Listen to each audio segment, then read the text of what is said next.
luas cakupan insentif pajak. Sektor menjadi 18 sektor usaha, beta menjadi 35,3 triliun rupiah. Selamat pagi, Menteri Koordinator Bidang Ekonomi Industri Manufaktur. Kami dari kelompok Penter akan membahas seputar perpajakan dan COVID-19. Pertama, saya akan membahas tentang dampak pandemi COVID-19 ini dalam sektor perpajakan. Secara umum banyak usaha, banyak bisnis yang mengalami kesulitan beroperasi di tengah gerakan social distancing, kebijakan PSBB, kebijakan work from home, dan lainnya. Sehingga menyebabkan adanya kemacetan atau kesulitan untuk pembayaran pajak dari wajib pajak kepada negara, terutama pajak penghasilan. Kemudian secara khusus saya akan membahas tentang dampak dari pandemi COVID ini dari sudut pandang yang pertama yaitu pemilik usaha, yang kedua adalah bisnis pariwisata dan hiburan, yang ketiga adalah bisnis startup, dan yang keempat adalah investor. Dari sudut pandang pemilik usaha, pembayaran pajak menjadi sangat berat akibat aktivitas bisnis yang terhambat, sehingga para pengusaha harus mengantisipasinya dengan melakukan efisiensi biaya, terutama pengurangan jumlah dan beban tenaga kerja.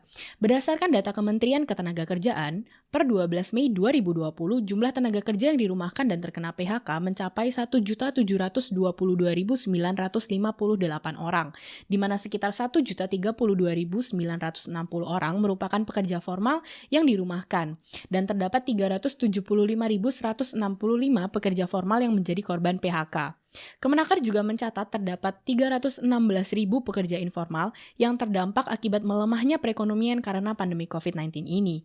Dari sisi perusahaan, terdapat sebanyak 85.000 perusahaan yang tercatat melakukan PHK dan merumahkan para pekerjanya. Sedangkan Kamar Dagang Industri Indonesia telah mencatatkan angka yang jauh lebih tinggi, yaitu sebanyak 6 juta pekerja yang telah dirumahkan maupun di PHK.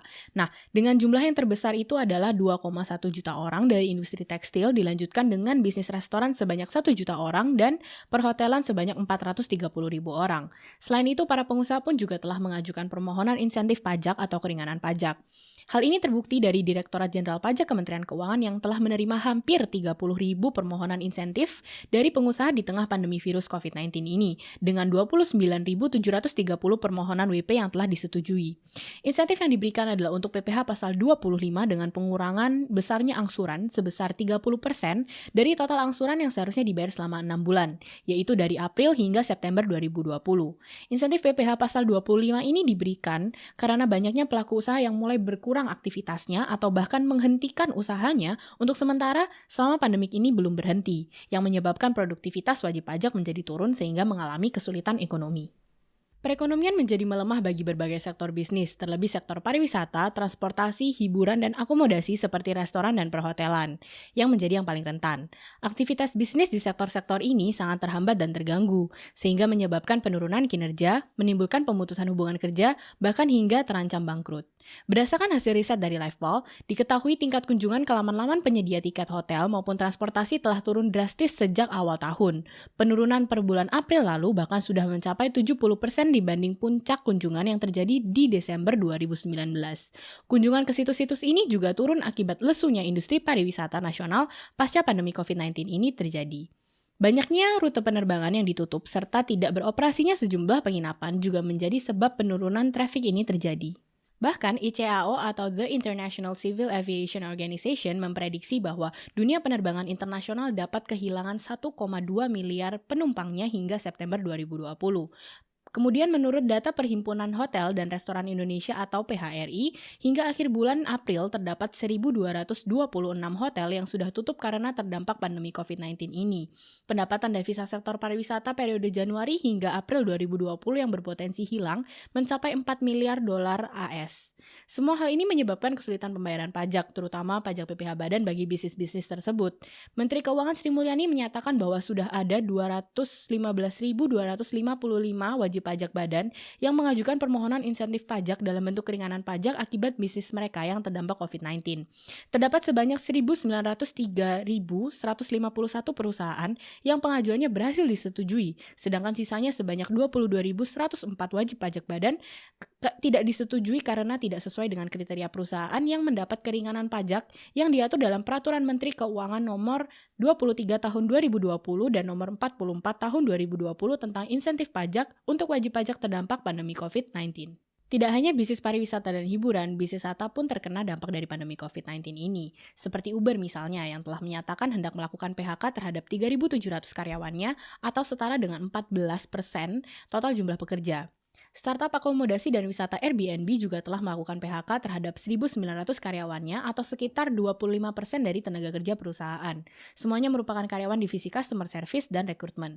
Langkah ini diambil setelah mereka mengumumkan kerugian sebesar 2,9 miliar US dollar atau sekitar 43 triliun rupiah pada Mei ini. Menurut Dara, CEO Uber, bisnisnya mengalami penurunan hingga 80% di bulan April lalu. Padahal di triwulan pertama tahun 2019 lalu, Uber mengantongi pendapatan senilai 3,10 miliar dolar. Hal ini berbanding terbalik dengan Tokopedia, Shopee, dan Bukalapak yang mengalami kenaikan permintaan penjualan sembako hingga 400% seminggu setelah kebijakan PSBB diumumkan oleh pemerintah dengan nilai transaksi mencapai 4,1 miliar rupiah.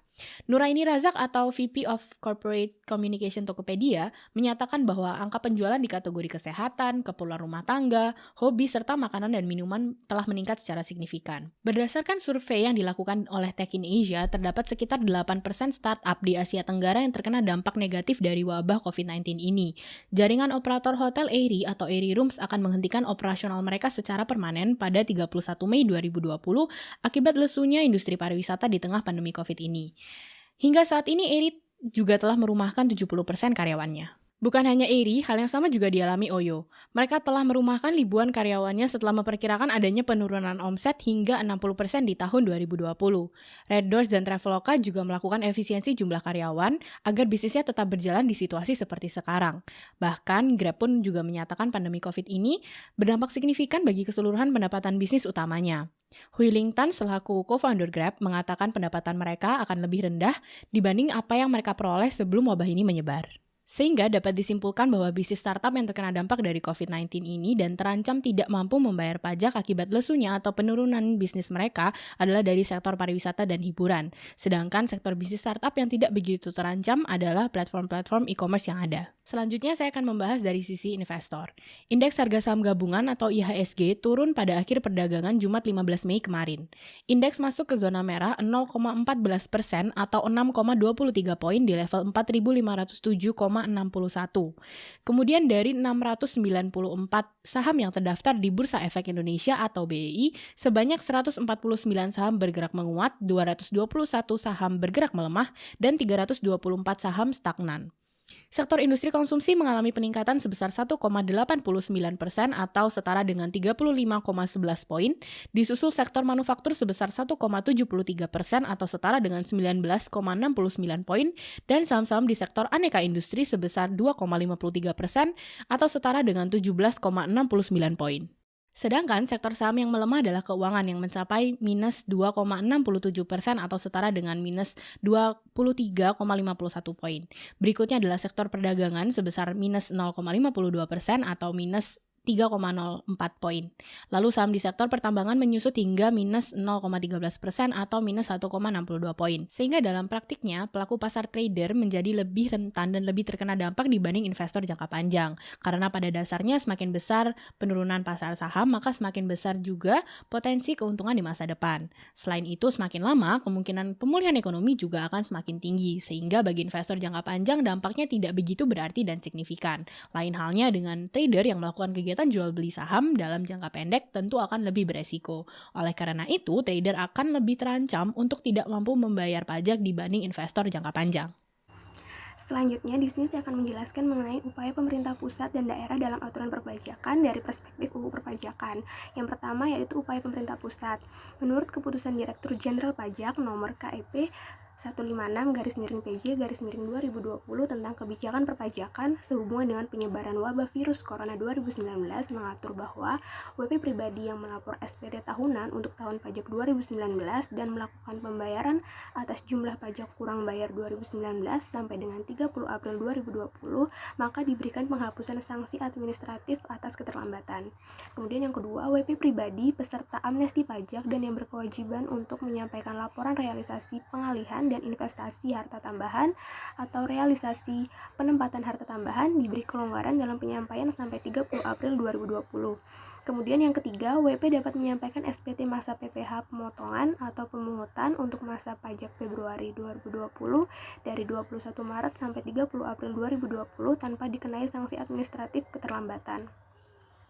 Kemudian, pengajuan upaya hukum seperti keberatan, pengurangan atau penghapusan sanksi administratif, dan pengurangan atau pembatalan surat ketetapan pajak yang kedua diberi perpanjangan waktu sampai 31 Mei 2020.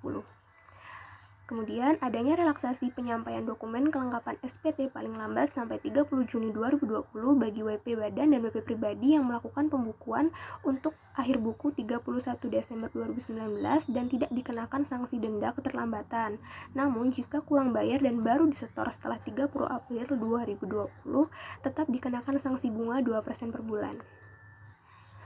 Upaya selanjutnya yaitu menurut PMK nomor 44 tahun 2020 tentang insentif pajak untuk wajib pajak terdampak pandemi Coronavirus Disease 2019 di bab 2 tentang insentif PPh pasal 21 menyatakan bahwa PPh 21 pegawai ditanggung oleh pemerintah dengan kriteria tertentu untuk 1062 bidang industri, perusahaan KITE, dan perusahaan di kawasan berikat. Kemudian di bab 4 tentang insentif PPh pasal 22 impor menyatakan bahwa PPh pasal 22 impor dibebaskan dari pemungutan kepada WP dengan kriteria tertentu. Untuk 431 bidang industri tertentu, perusahaan KITE, dan perusahaan di kawasan berikat. Kemudian di bab 5 pasal 11 tentang insentif angsuran PPh pasal 25 menyatakan bahwa WP dengan kriteria tertentu diberikan pengurangan besarnya angsuran PPh pasal 25 sebesar 30% dari angsuran PPh yang terutang. Di bab 6 tentang insentif PPN menyatakan bahwa WP dengan kriteria tertentu untuk 431 bidang industri tertentu, perusahaan KITE, dan perusahaan di kawasan berikat dan memberikan surat pemberitahuan masa pajak pertambahan nilai lebih bayar restitusi dengan jumlah lebih bayar paling banyak 5 miliar rupiah dapat diberikan pengembalian pendahuluan kelebihan pembayaran pajak sebagai PKP beresiko rendah. Seluruh insentif tersebut berlaku dari April hingga September 2020.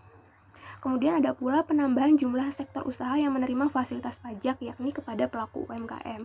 Untuk insentif PPh pasal 21, PPh pasal 22 impor, angsuran PPh pasal 25, PPN, dan insentif pajak UMKM. Insentif pajak UMKM yang dikenakan yakni sebesar 0,5% yang ditanggung oleh pemerintah sehingga WP UMKM tidak perlu melakukan setoran. Kemudian ada pula menurut PMK nomor 34 PMK 04 2020 tentang pemberian fasilitas kepabeanan dan atau cukai serta perpajakan atas impor barang untuk keperluan penanganan pandemi Coronavirus Disease 2019 atau COVID-19 di bab 2 tentang fasilitas kepabeanan dan atau cukai serta perpajakan menyatakan bahwa impor barang untuk keperluan penanganan pandemi corona diberikan pembebasan bea masuk dan atau cukai, tidak dipungut PPN dan pajak penjualan atas barang mewah dan dibebaskan dari pemungutan PPh pasal 22. Selanjutnya yaitu upaya pemerintah daerah. Secara umum, pemerintah pusat telah mengeluarkan kebijakan dengan dikeluarkannya aturan melalui Instruksi Menteri Dalam Negeri Nomor 1 Tahun 2020 tentang percepatan penanganan COVID-19 di lingkungan pemerintah daerah. Dikeluarkannya kebijakan ini sebagai penanganan dampak ekonomi dengan pemberian insentif berupa pengurangan atau pembebasan pajak daerah, perpanjangan waktu pelaksanaan hak dan pemenuhan kewajiban perpajakan, dan perpanjangan kewajiban pembayaran dana bergulir. Selain itu, Menteri Keuangan Sri Mulyani telah membebaskan pajak hotel dan restoran yang berlaku mulai 1 April 2020 melalui surat PMK dan berlaku pada 10 destinasi pariwisata dan 33 kabupaten atau kota. Pemerintah pusat pun mengirimkan 3,3 triliun rupiah kepada pemerintah daerah agar tidak mengalami kerugian dari adanya pembebasan pungutan pajak tersebut. Untuk penerapannya sendiri, contohnya yaitu untuk daerah Jawa Timur, Gubernur Jawa Timur Khofifah Indar Parawangsa Jatim akan membebaskan pajak kendaraan bermotor baik roda 2 maupun roda 4 serta bea balik nama kendaraan, dan ini sudah berlaku di Surabaya. Kemudian ada pula di Tulungagung yang membebaskan pajak hotel, restoran, dan hiburan selama 3 bulan ke depan dari bulan April hingga Juni sesuai dengan instruksi Menteri. Kemudian ada pula Kediri yang membebaskan pajak hotel, restoran, hiburan, dan parkir bagi pengusaha yang tidak mem-PHK karyawannya untuk bulan Maret dan April. Kemudian Blitar juga membebaskan pajak hotel, restoran, hiburan, dan parkir selama 3 bulan. Sedangkan untuk DKI Jakarta, menurut Peraturan Gubernur Nomor 36 Tahun 2020 tentang penghapusan sanksi administratif pajak daerah selama status tanggap darurat bencana COVID-19, DKI Jakarta akan membebaskan sanksi administratif yang timbul akibat keterlambatan pembayaran pokok pajak. Kemudian, sesuai dengan Peraturan Gubernur Nomor 33 Tahun 2020 tentang PSBB dalam penanganan COVID-19 di DKI Jakarta, maka akan dimungkinkan adanya pengurangan pokok pajak daerah bagi pelaku usaha yang terkena dampak untuk semua jenis pajak, seperti PBBP 2, PKB, bea balik nama kendaraan bermotor, bea perolehan hak atas tanah dan bangunan atau BPHTB. Pajak hotel, pajak restoran, pajak hiburan, pajak parkir, pajak reklame, pajak air tanah, dan pajak bahan kendaraan bermotor. Kemudian sesuai dengan Peraturan Gubernur Nomor 30 Tahun 2020 tentang pengenaan PBBP 2 untuk tahun 2020 untuk tahun 2020 ini, maka pemerintah memutuskan untuk memberikan insentif dengan tidak menaikkan pembayaran PBBP 2. Selain itu, sanksi administratif atas tunggakan yang terjadi di tahun-tahun sebelumnya akan ditiadakan dari 3 April sampai 29 Mei 2020.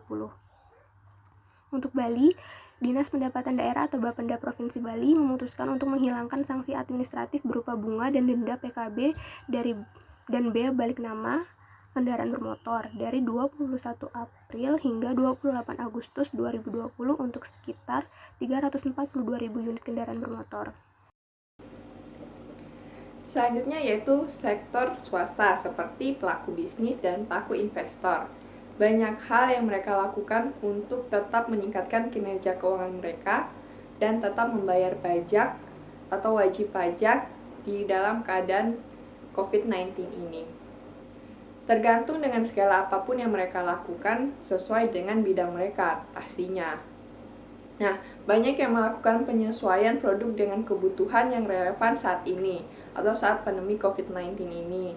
Seperti pada pengusaha makanan dan minuman, mereka tidak hanya menyediakan makanan sekali santap saja, namun mereka menyediakan bahan baku masak yang praktis dan sehat. Nah, berbeda pula dengan bidang pakaian. Di bidang pakaian ini, banyak yang sudah menggeser fokusnya mereka membuat masker ataupun APD. Sekalian yang banyak digunakan untuk orang-orang untuk seperti bentuk perlindungan diri. Nah, upaya yang selanjutnya yaitu mereka melakukan promosi melalui media sosial seperti Instagram yang sekarang ini lagi trending, seperti Instastory, Feeds, ataupun lainnya. Nah, Instagram kali ini mereka membantu atau cukup membantu pelaku bisnis dan UMKM untuk meningkatkan omset, seperti stiker pemesanan di story mereka. Pelaku bisnis dapat memasukkan tautan bisnis mereka sehingga dapat terhubung dengan online seperti GoFood dan GrabFood.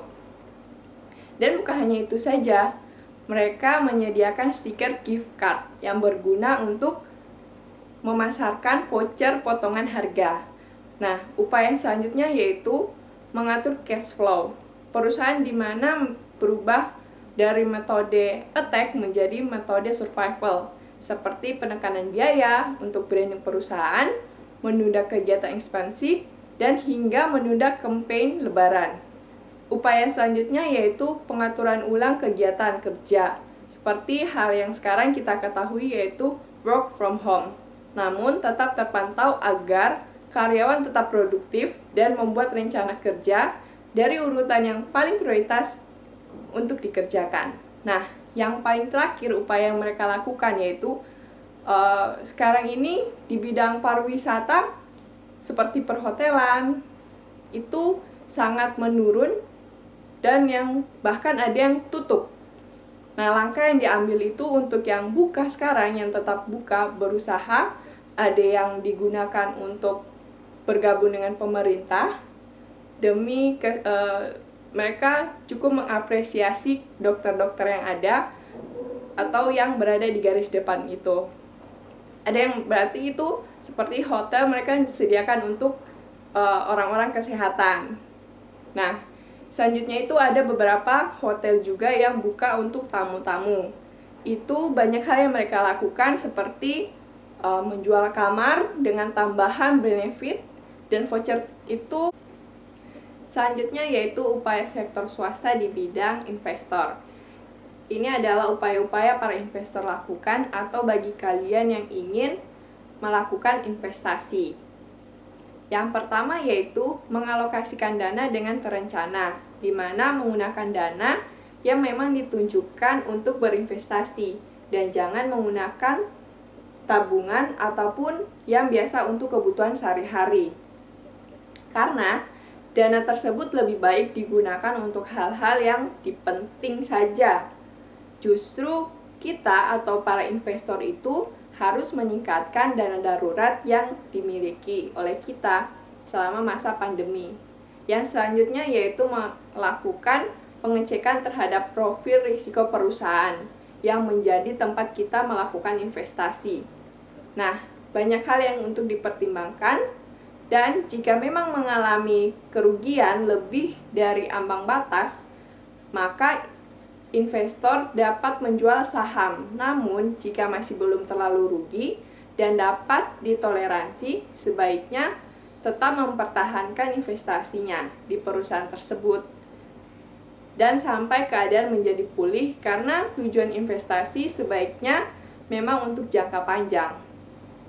Upaya yang selanjutnya yaitu mampu membaca peluang di mana dapat menganalisis perusahaan di sektor apa yang masih dapat bertahan, stabil atau justru meningkat saat pandemi. Contohnya seperti perusahaan di bidang telekomunikasi yang mengalami penguatan harga saham dikarenakan adanya peningkatan permintaan terhadap kebutuhan akses internet demi mendukung work from home. Nah, yang selanjutnya yaitu melakukan diverifikasi investasi, di mana mempertimbangkan instrumen investasi berbiaya rendah seperti reksadana yang merupakan gabungan dari beberapa saham maupun untuk memperkecil risiko. Dengan adanya upaya-upaya yang dilakukan oleh pelaku usaha swasta, maka diharapkan dapat mempertahankan kinerja keuangan di saat sulit, yang didapat dilihat dari cash flow yang dimiliki serta profitabilitas perusahaan. Dengan menjaga stabilitas cash flow perusahaan, maka perusahaan pun diharapkan mampu untuk pulih sedikit demi sedikit. Karena meskipun pemerintah telah memberikan insentif pajak, namun hal ini tidak berlangsung seterusnya. Dan jika masa insentif tersebut telah usai, maka perusahaan pun tidak merasa kaget karena telah berupaya menstabilkan keadaan keuangannya dari sejak masa pandemi. Kemudian, untuk investor sendiri, dengan melakukan upaya-upaya tersebut diharapkan dapat memperkecil risiko dalam berinvestasi. Nah, ini ada beberapa tips dan saran kami yang lebih baik dilakukan untuk para investor dan founder startup dalam situasi saat ini. Yang pertama yaitu seperti tadi, tenanglah dan buat rencana sesuai dengan pergerakan pasar. Berinvestasi yang menurut kita cocok. Jangan membuat atau melakukan utang dengan yang banyak, utang yang sangat banyak. Dan jangan pernah menjual aset finansial.